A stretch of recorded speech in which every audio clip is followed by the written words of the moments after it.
Hey, Bass Geek here, and today we're going to be taking off the old Helix 9. We're going to be putting on the new Helix 10 Mega.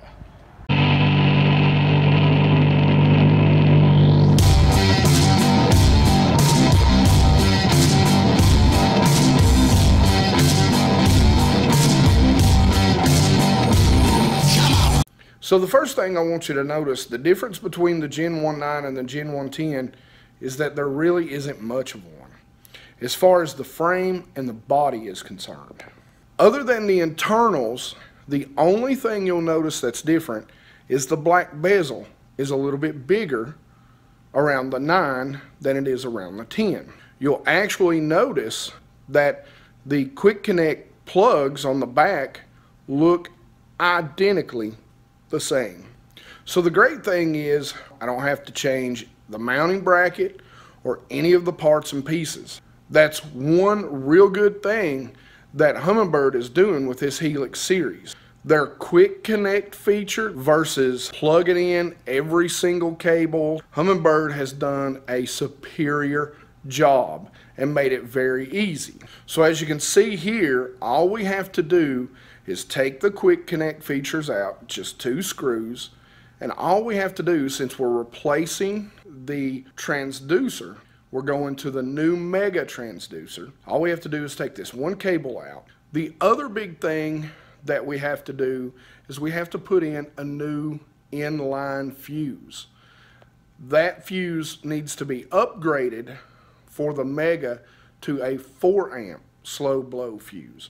So what we're going to do is we're going to pull the old transducer cable back through the boat, but before we do, we're going to connect a rope. We're going to use duct tape. We're going to tape it off so it's nice and smooth from end to end, and we're going to tie it on and pull it through. That way we can pull the new transducer cable back through. If this is a fresh install, let's say you don't have any sort of unit or wiring that you're going to remove, you're going to need something that you can push back through and pull some strings. You've got to use some rope, or I actually like to use fishing line. 65-pound test braid works well a lot of times. Now you're going to want to run the same amount of line as cables you're going to have to pull. In my case, luckily enough, I'm removing one and adding one. So I'll pull the old cable back, have the rope attached, and then attach the new transducer and pull it back to the front where I can then add it into the quick connect clip. Okay guys, so the very first thing I want to do is I want to apologize to you. Some of the voiceover in this is going to be rough because I'm sick. There's going to be some things you're not going to see me do now because I'm a moron. I took my card out of my GoPro and I put it up, but not in a great place, and I managed to lose it. So I'm going to shoot some stuff here, and I'm going to tell you about what I did and kind of explain to you how I go about doing this. And if you got any questions, just make sure you ask me. So transducer placement. Guys, don't get so tore up over transducer placement. You can see here where I've got the new Mega. It's where I had the 9 SI, and you can also see my old Lowrance SI. Both of these places are great places to mount your transducers. They even make a mount that mounts to the bottom of your jack plate now.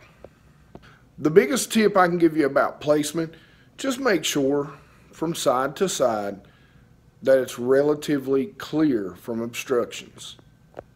Make sure you've got a tube of silicone. What I do is I actually push the screws down into the tube of silicone so it just fills up the threads.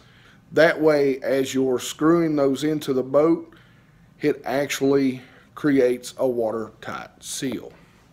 The 2 best tips I can give you about your transducer and getting the most out of it, maximizing your speed and the quality of picture, is this. I'm a big guy. I fish alone a lot. Most of the time when I do fish with someone else, they don't necessarily weigh in or tip the scales at my weight. So when I sit down in the boat on the driver's side, the boat generally leans my way. Now, every video you see out there talks about getting a level out and making sure it's all level side to side and up and down. I'm going to tell you that's wrong. Because if you sit down in the boat and the boat is leaning toward you, what I always do is tilt my transducer slightly up on the driver's side so that as I sit, it then becomes level. The other thing I do, most videos are going to tell you to make sure that the transducer is slightly up, because as you give the boat more throttle, the front is going to lift and the back is going to sink down.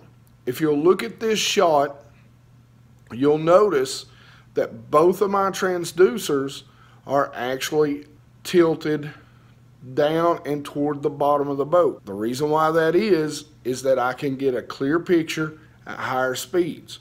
Now, another recommendation, these units are very, very sensitive to electronic interference from other devices. Humminbird actually recommends that you run dedicated wiring straight to the battery with an inline fuse. Don't tap anything else into the power for that unit. Alright guys, you can see the mega imaging is working. Here's a really good shot of a rock pile off to our left here. There's our 2D sonar. Now guys, I haven't done a lot of tweaking to this right now. This is basically, I just want to show you, I mean, this is right, haven't touched the transducer since we put it on yesterday. We basically brought it out to the lake, we dumped it in the water, and we are already that clear. But you can see our sonar looks good. But we're ready to go. So, you know, the tweaks that I showed you, just make sure you pay attention to them. You know, again, you can see my boat. You can see how the boat is setting. You know, the front is up, got it set. We'll do a lot more on the actual settings as I learn this unit, and I'll share those with you. But for right now, I just put a bunk board on my boat too, so we're gonna go, or on my boat trailer.